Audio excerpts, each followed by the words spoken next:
System failure this morning after major issues for one county's vaccine booking website. Another Tampa Bay county is opening more appointments today using that same system. I'm ready to go, baby. I'm ready. I'm ready. He's ready, so are you? Meet the Tampa man who has never missed a Super Bowl. We cheer our Bucks on at the big game. And boaters, this shout out's for you. A dense marine fog advisory continuing until 9 o'clock this morning, and some spots inland are also seeing quite a bit of fog as we kick off this Sunday fun day. We're going to talk more about this and some warmer days ahead. Driving into the clouds there this morning. It is Sunday, January 24th. You are up on the bright side of 10 Tampa Bay. I'm Josh Sidorowitz with meteorologist Natalie Ferrari. We've got a little cleanup going on. Keep Tampa Bay beautiful ahead of the Super Bowl. That's what you're looking at live there right now. Yes, we've got to keep everything as pristine as possible in our beautiful town. Always. Always. And it thankfully is dry. At least this time yesterday we had a little bit of some light sprinkles, some light rain on the radar. Nothing to worry about today, just some of that fog. All the rain has been staying west. Coming up, Josh. Natalie, you know what makes it even easier to check the weather before you head out on the boat? Tell me. You can download our 10 Tampa Bay app. It is free. Who in is your app she? store. All right, here's 3 things to know to get your Sunday started.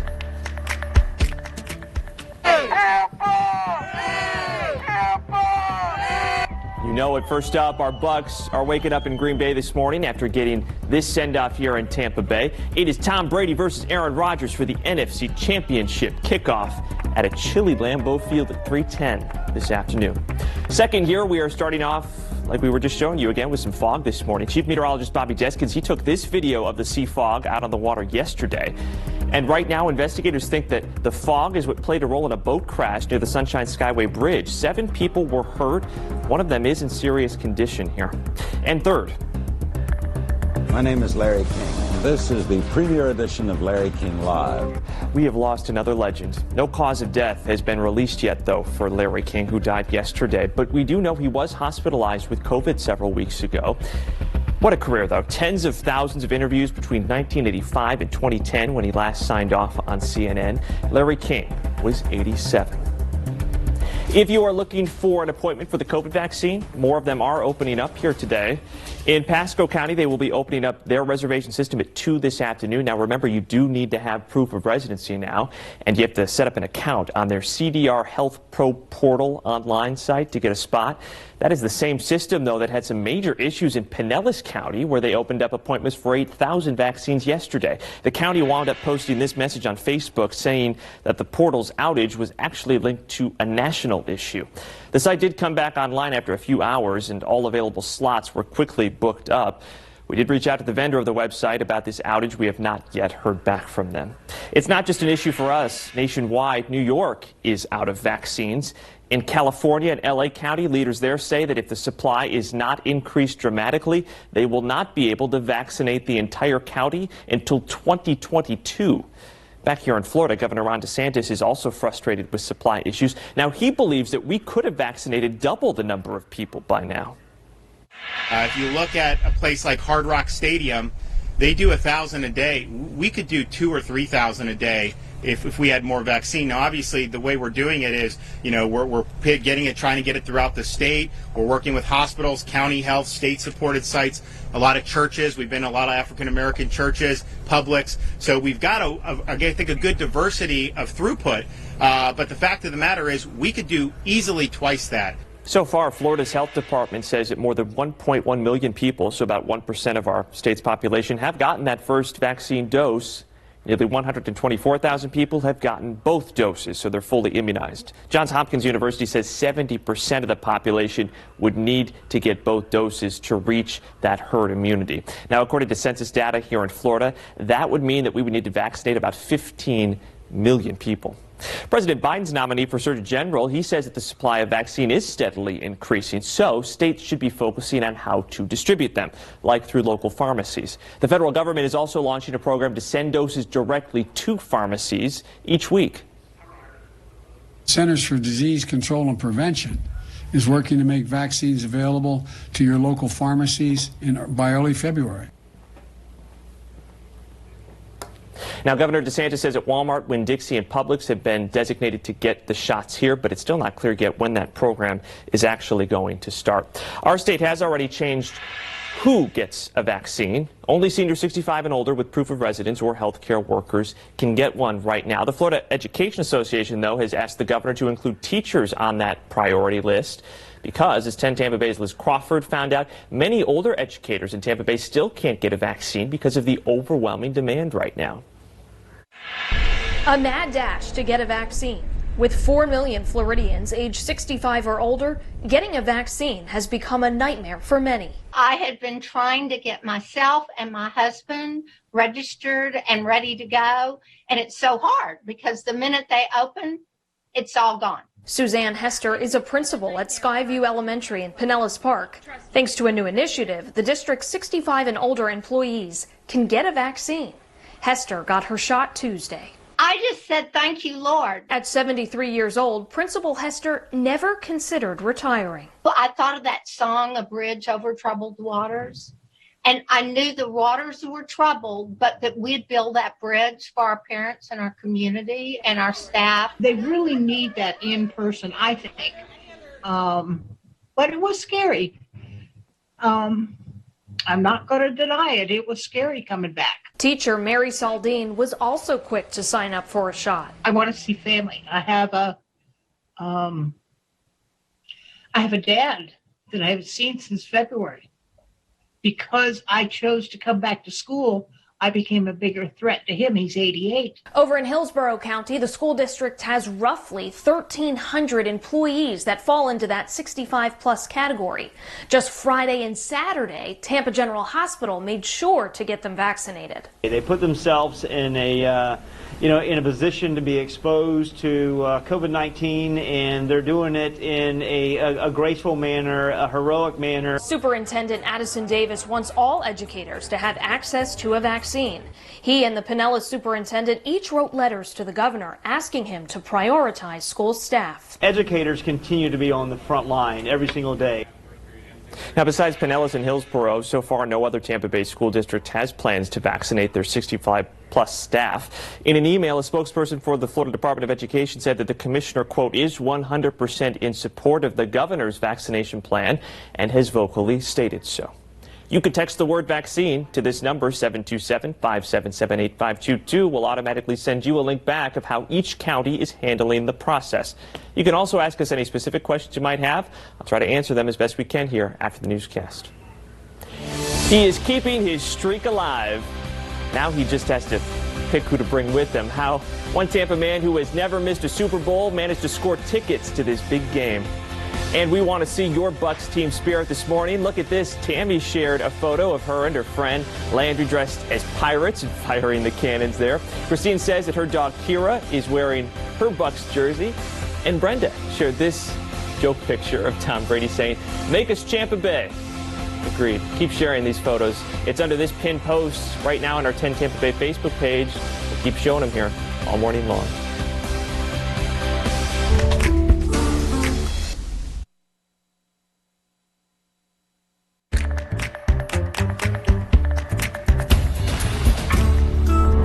You're up on the bright side on 10 Tampa Bay. Live look out at the super cleanup project that's happening along the Riverwalk. This is ahead of the big game here in Tampa. Just 2 weeks from today. Keep Tampa Bay beautiful. It's got about 100 volunteers out there cleaning up by land and sea. We appreciate all of the work that they do. There was a moment last week during the inauguration when a fire captain recited the Pledge of Allegiance, but she did something that few people expected. Georgia Fire Captain Andrea Hall, she also signed the pledge. She told CBS News it was personal. Her late father was deaf. And so she wanted to pay homage to the deaf and the hard of hearing community because, as she put it, the words of the pledge are significant not just for us, but for them as well, which was very cool to see that. She also joked too, Natalie, that she was sandwiched in between the Lady Gaga and the J-Lo performance, so she had to do something to stand out. And she truly did. It was just so beautiful to witness. And I remember, I took a moment because I paused. I said, "What's going on?" And watched it, and it was a pretty impactful moment, I think, Absolutely. for a lot of people. Catering to all walks of life. Absolutely. As we should. Absolutely. How's your weather forecast catering today? Not all walks of life. A lot of people are not very happy about this. Road salt, maybe. A little bit. Oops.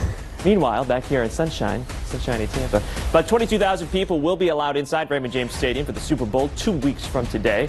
And we know now that quite a few of them will be vaccinated healthcare workers. But there will also be one man in particular from Tampa who has made it his mission to be at every single Super Bowl. 10 Tampa Bay reporter Bobby Lewis is on the road with a man determined to keep his super streak going strong. I'm ready to go, baby. I'm ready. I'm ready. Tom Henschel is headed back to the Super Bowl. Somehow I will get in this game, believe me. I will buy a ticket. In early January, the Tampa man explained how important it was to keep his super streak alive. Tom has been to all 54 Super Bowls, and number 55 will be played 15 minutes from his house. Tell me honestly, were you giddy like a little kid when you got that email? Yeah, kind of. Tom was thankful to get an email from the NFL front office offering him a chance to buy a pair of tickets for the big game. Somebody definitely looked out for us. I didn't think it'd let me down, especially me living here in Tampa. His super streak will reach 55 years. We've been on that VIP list for the NFL for a many years. How much do the tickets cost this year? $2,500 a piece. A piece, yeah. Is that the most you've ever paid for a ticket to get to the Super Bowl? Yes, it will be the most, yes. My 55th Super Bowl, it's unbelievable. Holy cow. Tom, by the way, for that price, is sitting in section 226, row G. Big question, though, still, is who will be sitting next to him? If the Bucs win today, that answer is easy. It'll be his wife who gets that ticket. But if they lose, well, Tom says he's expecting some phone calls tonight because he has plenty of friends in Green Bay who would love to be here in Florida on February 7th. Let's hope it's the Bucs. Someone else who will be at Ray J, though, in 2 weeks, that is down Judge Sarah Thomas. The NFL says that she will be part of the 7-person crew of infield officials for the Super Bowl, making her the first woman to ever officiate the big game. Sarah's encouraging other women to break into big league sports, especially her daughter. It means a lot to me. I have a precious little girl that is watching her mom, not just on a football field, but daily at home. And I want her to know, seeing it, believing it, and you can do it. She's had 6 seasons refereeing in the NFL, including a Bucs game at Ray J against the Chiefs just back here in November. President Biden is challenging everyone to wear a mask for the next 100 days. But does his executive order actually mandate it? We verify next.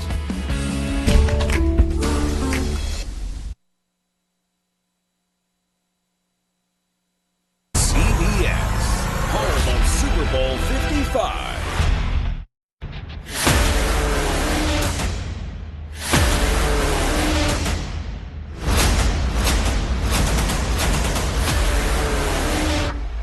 Watch playoff football on 10 Tampa Bay, sponsored by Advent Health.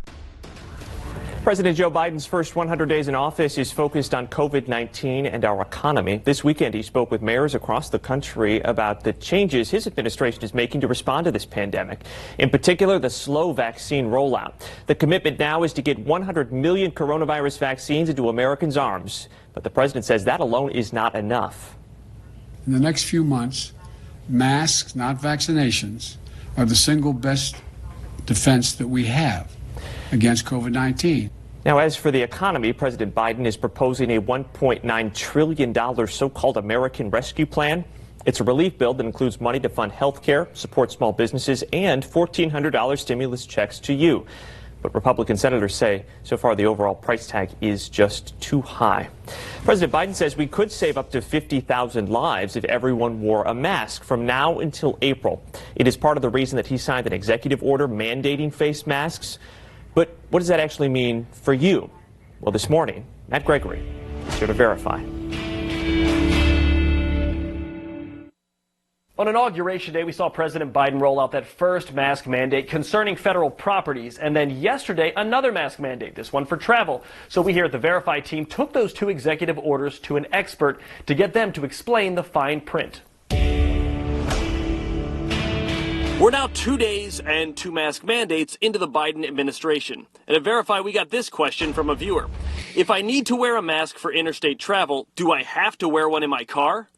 Our sources are President Biden's executive orders and Dr. Mark Graber, a constitutional law professor from the University of Maryland. To answer the viewer's question right away, no, you don't have to wear a mask while driving. However, before you laugh at the question, you should understand the 2 mask mandates. I think people thought Biden was going to put it all in one mandate. According to Dr. Graber, the first mandate covered mask wearing on all federal lands. That means federal buildings, properties, and parks. Now it looks like there are mask mandates, plural. But by the time it's over, everything covered will be covered. Now, the second mandate dealt with interstate travel. In this, the president did exempt cars. However, for planes, trains, and buses, you will have to wear a mask. And if you don't... We don't yet know the punishments. I presume it's going to be a fine of some sort. The administration is still working that out. Also, alongside those executive orders came an encouragement of Americans to wear masks for 100 days, but that's just an encouragement. It wasn't a mask mandate. All right, well, remember, if you see something that you want us to verify, you can email us. The address is right there on the screen, or you can message us through any of our 10 Tampa Bay social media pages. Still ahead here in our next half hour, we are debunking myths about the side effects of the COVID vaccine as people still struggle just to make an appointment. And conditions are gradually getting better out there. Look on the horizon. You can still see some of that fog over the water, but at the beaches, there's that sunshine. It's only going to get better today with warmer days ahead. When will we see our next little cool down? And when you can expect maybe even some rain chances. That's all coming up in my full forecast. Dr. Anthony Fauci and Dr. Deborah Birx, face-to-face with Margaret Brennan. Did you ever consider quitting? Always. I had to ask myself, is there something that I can do that would be helpful in responding to this pandemic? Face the Nation today on CBS.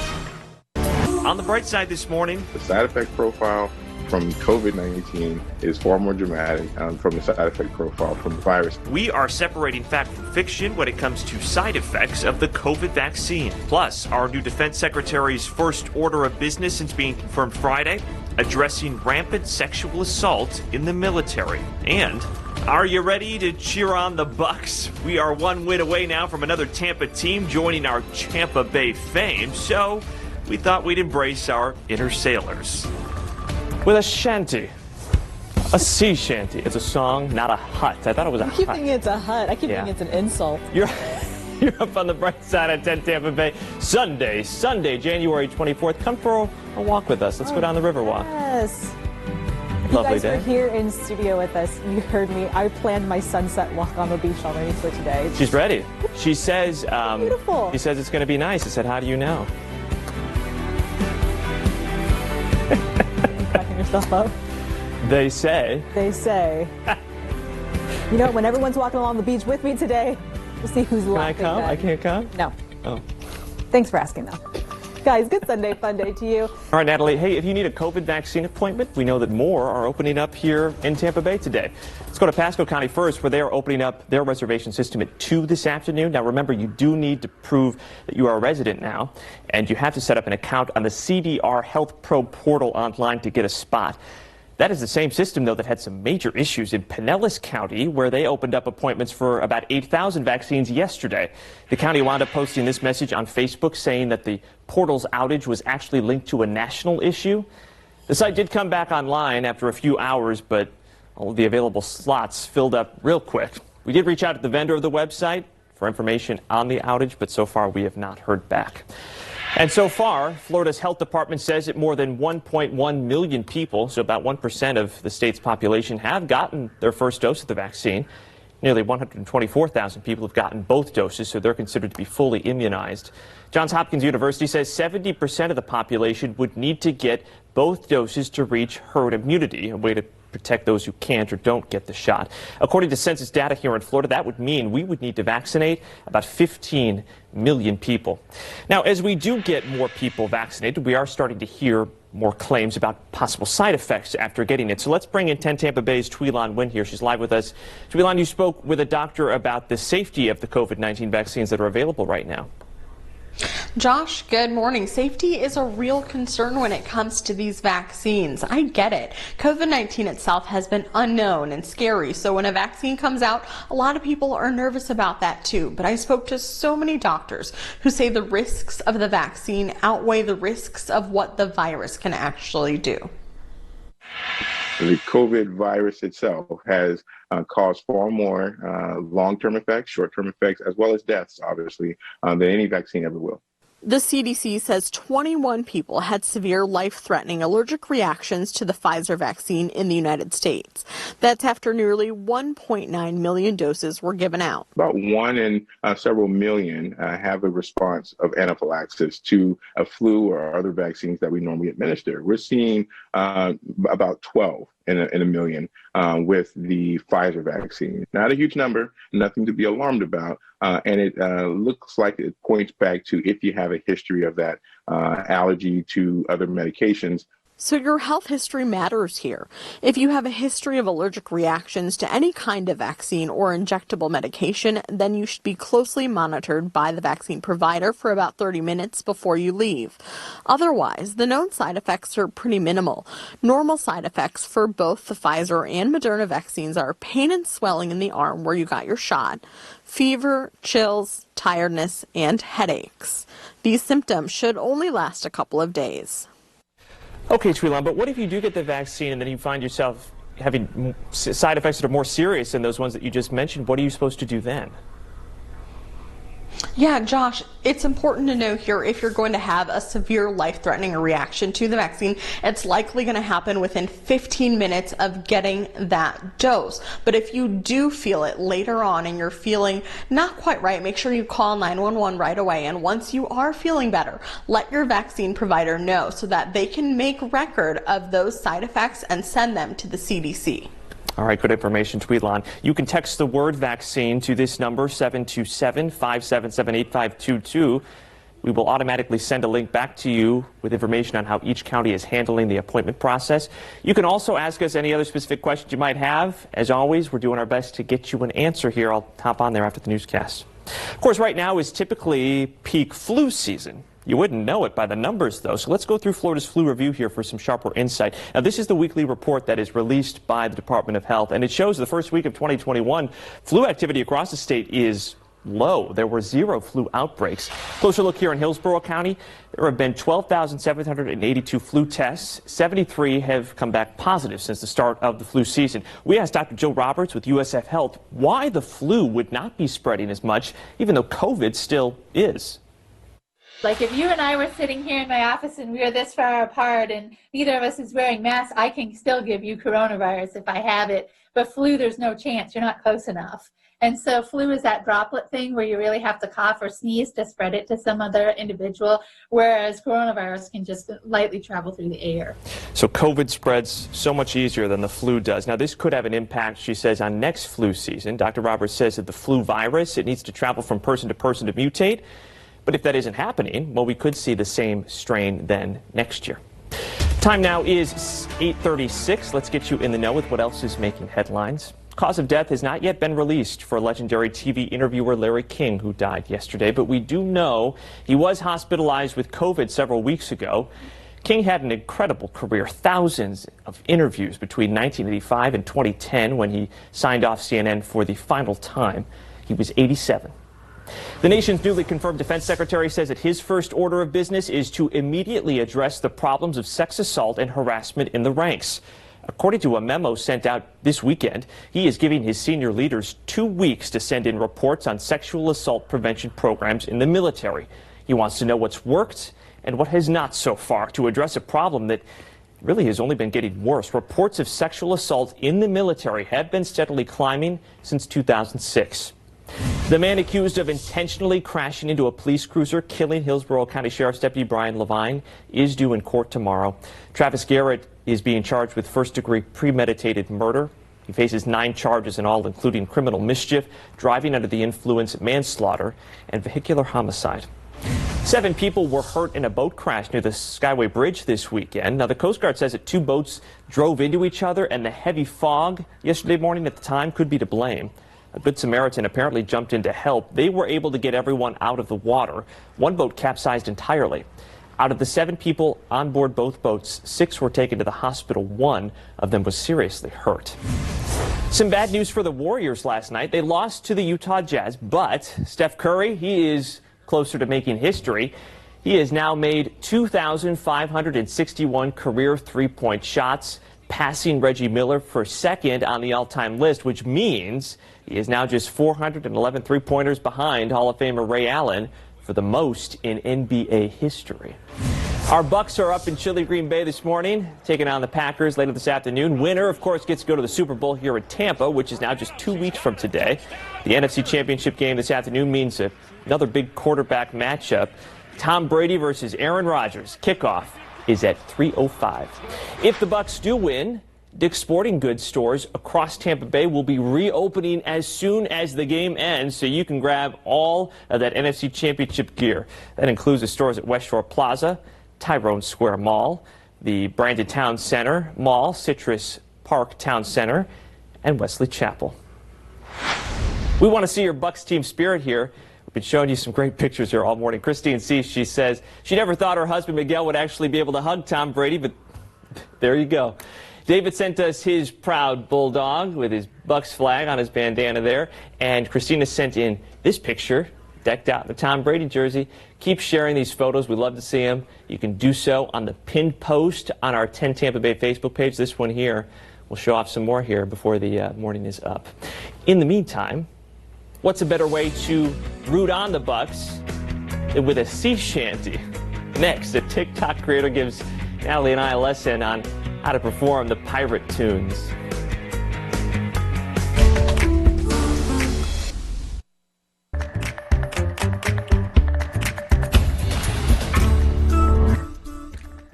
Still walking, still cleaning on the Riverwalk here.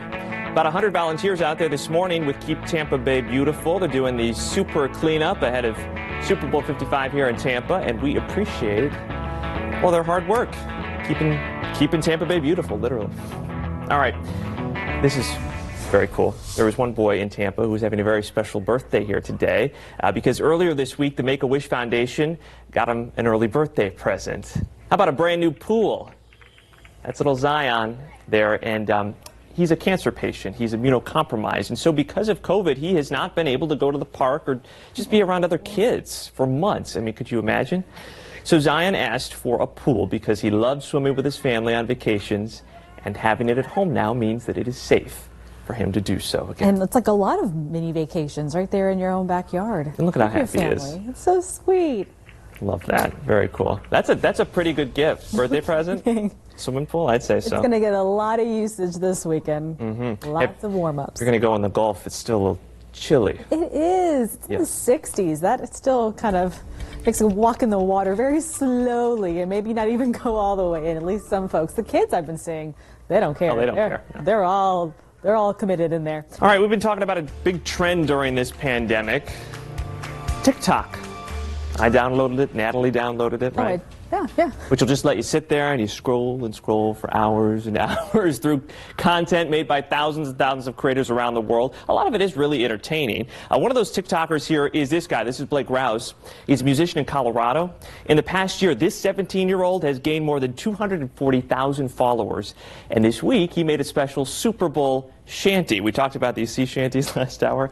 Well, he also made one, too, being that the big game is here in our backyard. We asked him to try and teach us part of the song.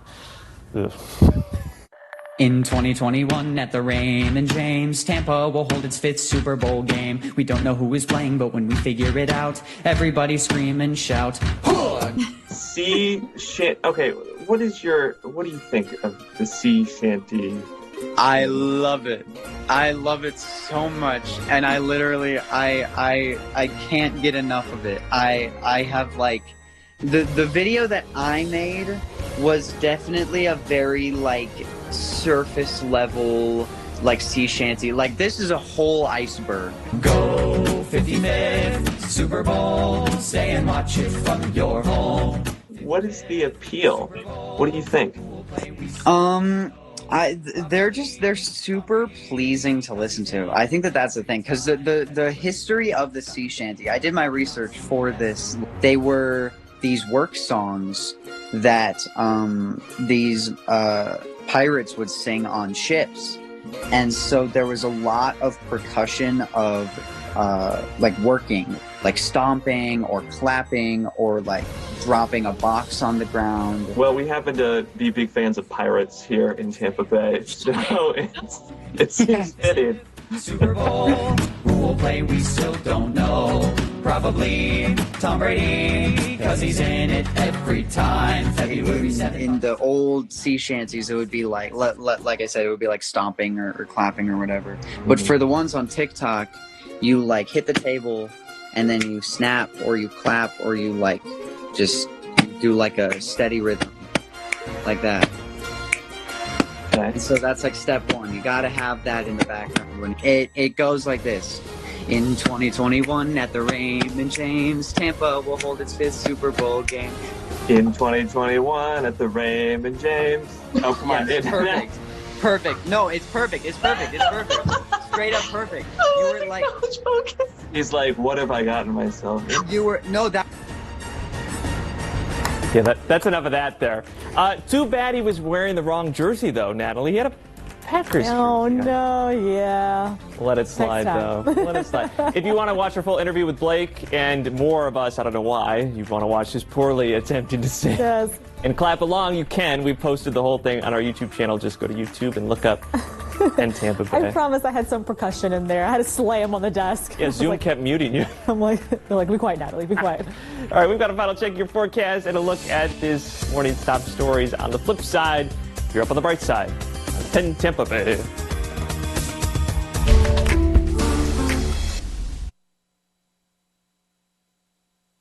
Sunday morning, Ted Koppel has an appointment with Dr. Anthony Fauci. I became the devil to some and a saint to others. Plus, we catch up with actress Ellen Burstyn. You brought a total sense of what being a woman was and is to all of your work. That was my intention. And more. Listen for the trumpet. You will hear them in just about 5 minutes. But first, let's get you with the know before we let you go. Pasco County is opening up its reservation system for vaccines at 2 this afternoon. Remember, you do need to have proof of residency now, and you have to set up an account on the CDR Health Pro portal online to get a spot. It's the same system that had some major issues in Pinellas County yesterday. The county posted this message on Facebook saying that the portal's outage was actually linked to a national issue. The site did come back online after a few hours, but all available slots were quickly booked up. We reached out to that vendor about the outage. We have not heard back just yet.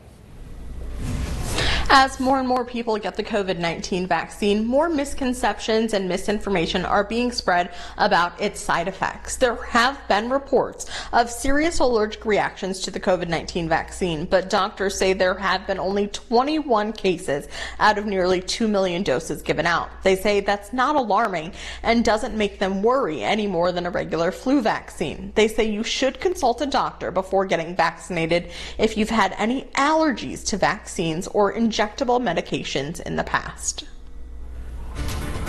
Happening today, SpaceX is once again going to try to launch its Transporter-1. It's SpaceX's first dedicated small-sat rideshare program, launching the most satellites a SpaceX rocket ever has. And this system could one day take us regular folk out into space. The launch is set for 10 this morning. It was scrubbed yesterday, though, because of weather. John's Pass Arts Weekend wraps up today. It is replacing the annual seafood festival that was canceled because of the pandemic. The Arts Weekend is all outside. The vendors are all spaced at least 6 feet apart. You can also hear some live music, eat at some food trucks there, and it is all free. Our Bucks are up at chilly Green Bay here, taking on the Packers this afternoon. Winner, of course, gets to go to the Super Bowl 2 weeks from today here in Tampa. This championship game has another great quarterback matchup. Tom Brady versus Aaron Rodgers. Kickoff, Natalie, 3:05 this afternoon. We're going to send them all the warm vibes, y'all. It is snowing there right now, but the snow is going to be gradually moving out throughout the morning. By this afternoon, still mostly cloudy, but I don't think there's going to be any wintry mix falling from the sky, but it will be frigid. Kickoff at 3:05. Our time will be at 30 degrees. And I think it'll actually hover around game time in those mid to upper 20s. Ooh. Then you go to this, guys. Meantime. Look at that. Then we go to this. Man, I wish they could have been here. 70s. Some sunshine this afternoon. It really is going to be a bright and beautiful day. And most of the week ahead warm before our next cool down arrives by Thursday. So, meanwhile, in Florida. Flips hair. Put sunglasses on. You can take Natalie's forecast with you whenever you go by downloading the 10 Tampa Bay app. It is free for you to download in your app store. I believe it sends you push alerts if there's ever bad weather headed towards your area. No early news here this evening tonight because we've got the AFC Championship game here on our air. That's at 6:45, but we will be back on at 11. And then Bright Side starts again bright and early tomorrow at 4:30 a.m. And Natalie and I, we get to watch the Bucs game today. We actually get to watch the Bucs. Have to go to bed early enough. We can check it out. Finally. All right. Hope you got your red on. Go Bucs. Get to the Super Bowl, man. All right. Have a great rest of your Sunday. Be kind. Be safe. Be well.